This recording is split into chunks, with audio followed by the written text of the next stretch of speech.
ఈ సీజన్లో sun rise Hyderabad దూసుకుపోతుంది అని చెప్పుకోవచ్చు. ముఖ్యంగా ప్యాట్ కమిన్స్ కెప్టెన్సీలో అదరగొడుతున్న అభిషేక్ శర్మనే కాదు, హెన్రిక్ క్లాసన్ కానివ్వచ్చు, ఎడెన్ మార్క్రమ్ కానివ్వచ్చు, ప్రతి ఒక్కరు కూడా దుమ్ము దులిపి ఉతికేస్తున్నారని చెప్పుకోవచ్చు.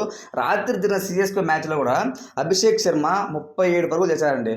దాదాపు 300 స్ట్రైక్ రేట్తో దుమ్ము దులిపాడని చెప్పుకోవచ్చు. అతను చేసిన ఇన్నింగ్స్లో అదిరిపోయేది ఏంటంటే ముంబై ఇండియన్స్ పైన ఆడిన తీరు. సో కేవలం 23 బంతులు 63 పరుగులు చేశాడు. 7 సిక్స్లు 3 ఫోర్లతో అదరగొట్టాడు అని చెప్పుకోవచ్చు.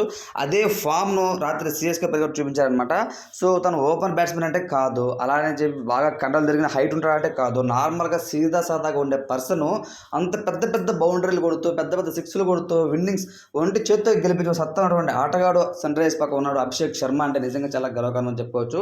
సో ఇప్పటి వరకు ఆయన తన ఇన్నింగ్స్ చూసుకుంటే తను టాప్ స్కోర్లో కూడా టాప్ 5 ఉన్నాడు అనమాట. అద్భుతంగా ఆడుతున్నాడు, కన్సిస్టెన్సీ ప్లేయర్గా ఉన్నాడనమాట.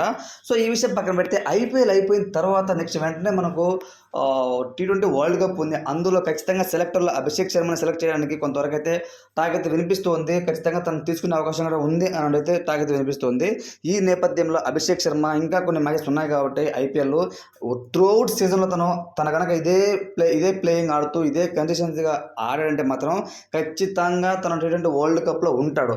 ఆల్రెడీ మనకు ఓపెన్ బ్యాట్స్మెన్స్ రోహిత్ శర్మ, అలానే రైట్ హ్యాండ్ బ్యాట్స్మెన్, దాని తర్వాత లెఫ్ట్ హ్యాండ్ బ్యాట్స్మెన్ ఈ పక్క ఎవరంటే మనకు యశస్వి జైస్వాల్. సో వీళ్ళిద్దరు ఉన్నారు కాబట్టి నెక్స్ట్ వీళ్ళిద్దరు 1 వికెట్ అయిపోయిన 1 డౌన్ వచ్చే బ్యాట్స్మెన్ ఎవరైనా ఉన్నారా అంటే అభిషేక్ శర్మ గట్టిగా అయితే వినిపిస్తుంది అనమాట.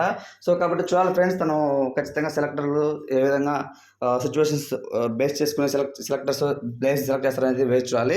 కానీ సన్ రైజ్ అభిమానులు అయితే మాత్రం ఖచ్చితంగా అభిషేక్ శర్మను తీసుకోండి. టీమిండియాకి నిజంగా T20 వరల్డ్ కప్ ఇస్తారు. రోహిత్ శర్మ ఆధ్వర్యంలో ఖచ్చితంగా గెలుస్తుంది, అతనికి ఒక ఛాన్స్ ఇవ్వండి అంటూ మాట్లాడుతున్నారు. ఇప్పటికే దాదాపు 4 మ్యాచ్ అయిన సన్ రైజ్ అంటే మనకు మొదలుగా చూసుకుంటే రెండిట్లో కూడా ప్లేయర్ ఆఫ్ ద మ్యాచ్ కూడా మనకు అభిషేక్ శర్మకి అయితే ఇచ్చారు. రాత్రి కూడా మీరు చూస్తే తెలంగాణ సీఎం రేవంత్ రెడ్డి గారి చేతుల మీద తనైతే ప్లేయర్ ఆఫ్ ద అవార్డు అయితే గెలుచుకోవడం జరిగిందనమాట.